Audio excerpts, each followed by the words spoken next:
Hello.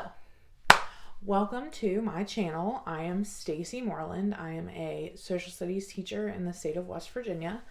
I'm going into my 5th year teaching in the fall of 2022. And I started this YouTube channel almost a year ago, probably like 10 months ago maybe. It was before last year's school year started. It was not the last time I made a video. And I had made this channel with the intention of just sharing ideas about teaching, sharing different things that I've learned, different things I have done, trial and error, people I've come into contact with in the education field to just kind of document my journey as an educator. But, as I think all teachers know, that you get very busy. You get very overwhelmed when the school year starts. And I was not prepared at all for how challenging this school year was going to be, how interesting it was, and how much of my time it would take up. So my YouTube channel wasn't the only thing that I fell back on. I've pretty much fell back on like all social media throughout the school year. And I want to use this channel again. I want to get back to where I was 10 months ago in terms of putting all of my videos out there and documenting. I have a list of ideas of things I want to make videos on. So I want to come back to that. So I guess for my first video, which would be this one, I kind of want to discuss last year a little bit. I want to kind of talk about my peaks and pits of the school year. I stole that from a podcast, Full Coverage, which is like a beauty, well, I guess like social media podcast. But anyway, so like your peaks are the things that went well for the time that you're talking about, and your pits are the things that didn't go so well. So I have 3 peaks, and if you see me looking down, it's because I made some notes that I didn't want to forget. And I have 2 pits that I want to discuss in this video. So if you want to hear my thoughts on this past school year as a 4-year teacher, please continue to watch. So my first peak, the first good thing that I think came out of last year is that I grew a lot as an educator. In terms of just things I thought I had figured out that I clearly didn't going into the fall last year. Things that you think work and then you find out they don't. Like, there was just a lot of growth for me personally as an educator that happened last year. I learned a lot about just like motivating students. I feel like I've seen a lot of teachers on TikTok and talk to my colleagues and stuff, and we can all say that like the apathy of students and learning was a little bit higher for some, not all. I don't want to generalize, but it just seemed like they were so burnt out from the pandemic and like virtual schooling and having to learn all these different things. And then like now you're being thrown back in the classroom and now you're having to do this. It was just like there was resistance. So I had to figure out how to motivate those students to want to learn. I also learned a lot about meeting students' social and emotional needs. There were a lot, and they were very different, just very vast array of needs. And I didn't do everything 100%. I didn't have the resources sometimes, but just learning how to help those students in the moment when there is a problem that they're having, or they're escalated or not regulated, helping them work through that. I learned a lot about that as well. And I also learned about differentiating my lessons or changing little things to meet the needs of my students, because this was like a crazy year in the fact that like the gaps, which we expected, like in the education field, we knew that there was going to be gaps in terms of some of your kids might be performing up here, some of your kids might be in the middle, some of your kids might need a little extra support. So just what I normally do, taking that and changing some things and manipulating it to meet all my students' needs. So yeah, my first peak was that I really grew as an educator. Now on the flip side of that, my first pit, or the not so great thing about last year, was that there was a lot of student need. And I'm not saying that like that itself is an issue. Like I get that it's my job to meet the needs of my students, but in terms of there being lots of gaps, lots of social and emotional needs, lots of parent needs, I as one person we didn't always have the resources.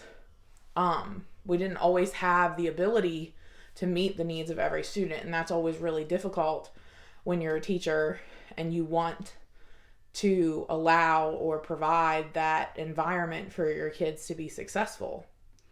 So I struggled with that a lot.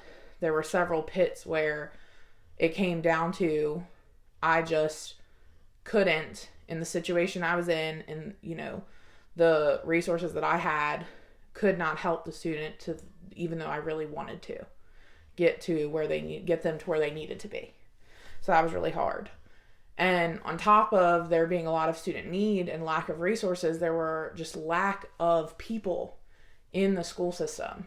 I haven't been a teacher for very long, but all of the teachers I've spoken to who have been a teacher for a while have said that the bus shortages and the substitute teacher shortages and just the teacher shortage in general is alarming, because I mean, it for several different reasons. That could be a whole nother video, but just not having the bodies of people, the people in the classrooms to care for the students, that was a struggle. I mean, there were days where I would walk in and over the announcements, my administration or my secretary would say that there were 6 to 8 teachers out without coverage. And I come from a pretty large school. I mean, I think the staff is like 100. I mean, I don't know, like the breakdown necessarily, maybe like 95 to 100, somewhere around there, of everyone.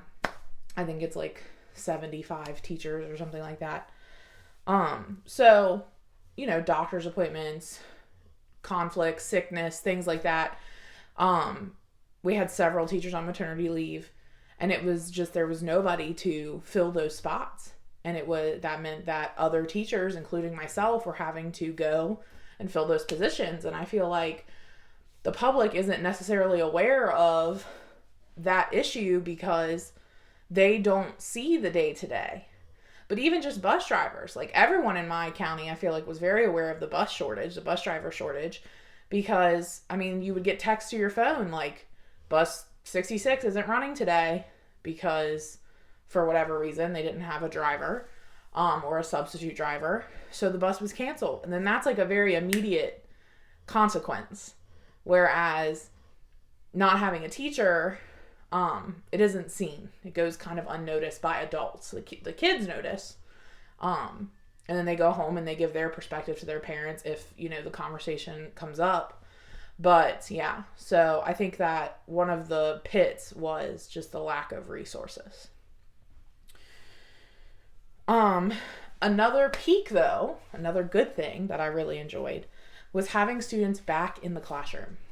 It was amazing to have these students back after a year and a half of not fully, and the unpredictability and not being able to do my normal projects and things that I fine-tuned, group projects, simulations that are always like staples that are fun, that like my kids remember for years afterwards. I couldn't do them last year. I had to modify them, and then they weren't as interactive. And I think that's important in the learning process.